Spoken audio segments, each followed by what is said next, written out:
Good afternoon, ladies and gentlemen.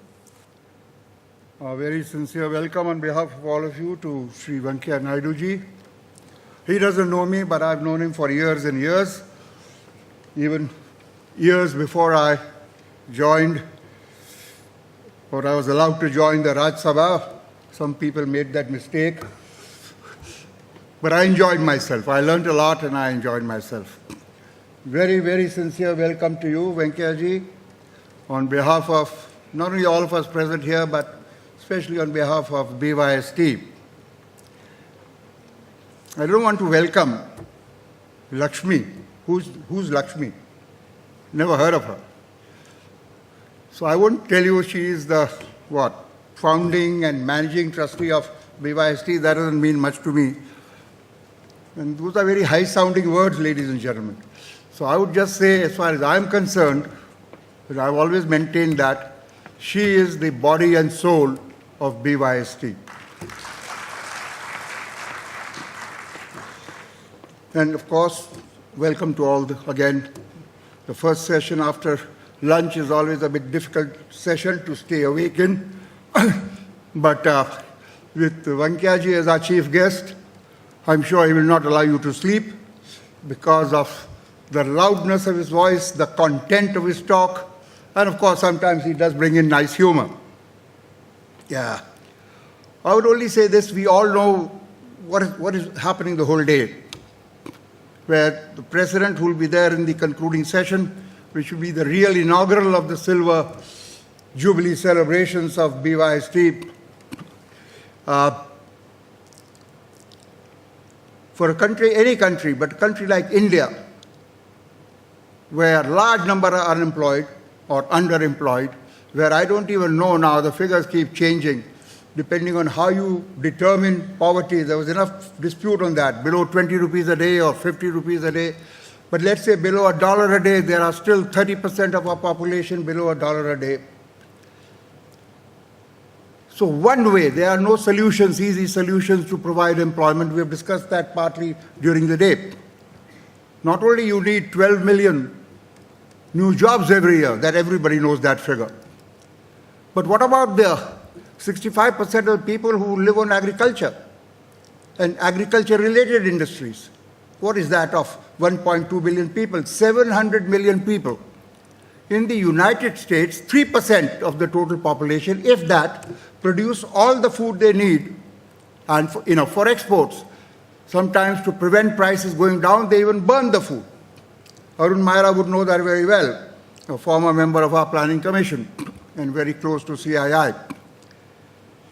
So, not 3%, from 65%, if we have to come down to 30%, 40% of our population on agriculture, which will be highly inefficient, even in Indian conditions, you will have another 300 million people coming into the workforce over the next 2, 5, 10 years. So it's a humongous sort of job. I don't see any easy solution. And to add to that, you have new technology, disruptive technology. We talk of Internet of Things, we talk of driverless cars, we talk of artificial intelligence, robots. Now I got a recent note from World Economic Forum in Europe. I'm going to a meeting in April there, saying, how would you feel if a robot becomes one of your directors on your board? I feel like saying, I will resign, but let him join. Technology, I think it's admitted, is taking away jobs. Certain kinds of jobs more, the repetitive jobs more, the thinking and less repetitive jobs less. But they are taking away jobs. But again, I think, at least in those who understand it, there's also an understanding, Venkaiah ji, that you can't stop. You shouldn't stop the progress of technology. You can't do that, first of all. And secondly, that will be a very negative, very anti-step. Question is how to solve that problem. There are various books written about that. I don't have the answer as yet. I'm not an expert on that. In India, we know that all the government programs and schemes which addressed poverty alleviation and were mainly rural-centric, village-centric. Understandable in a country like India with 65% people dependent on rural incomes. After that, I think it was 7th five-year plan, that something shifted to the urban area also, because you were developing slums in the urban area. Because the youth, others also, the youth in the rural area were all shifting to urban areas. We have heard that today also in some speeches. So we also have to create opportunities in the rural areas and prevent, you can't force that. It would be wrong according to me. In the state I come from, Maharashtra, a particular party whom I know well tried to say this is only for Maharashtrians and not for people from UP and Bihar. You know that from your experience in the government service, sir. BYST started working with these people coming into the urban areas. We also work in the rural areas, of course, as you heard in the morning. But the whole aim was, as we have heard, to create job providers and not job seekers. Each job provider will provide job to a few people. We have, as you, 25 years of existence from 1992, I think provided, Lakshmi can correct the figure in her concluding remarks, we have got about 4,000 plus mentors. That's a crucial thing in BYST. And we have created is a bad word, we have developed about 5,000 entrepreneurs. And roughly, I believe, these 5,000 entrepreneurs have provided jobs till now to about 250,000 people. That is 50 times, not 10 times you told me once, but 50 times the number of this thing. But what is 250,000 jobs? When the figures I gave, the millions you need. So BYST, according to me, is an exemplar. It can't solve the problem of India, but it is suggesting to others, other NGOs, maybe corporates, and definitely to the national and the state governments, that please, do your other things. Spend on infrastructure, road, power, this, that, everything. Make sure the smart cities do well, and I'll come to that in a moment. So it has water, it has power, it has sewage. Traffic problem doesn't become crazy as it is in almost every city, including Pune, from where I come, and Bangalore. In that situation, BYST has been functioning. And as I said, the rise of unemployment in urban areas is a major challenge. And I think nobody knows the real answer. For the last so many years, we have had jobless growth, whichever the government. And that's happening all over the world. Amongst the reasons, forget immigration or globalization, why Brexit happened, why Trump won. Good or bad, I'm not saying.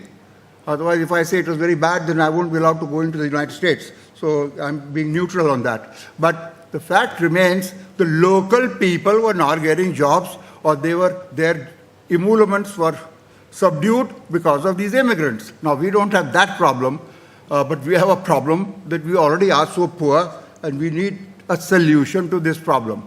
And that's all BYST is trying to do.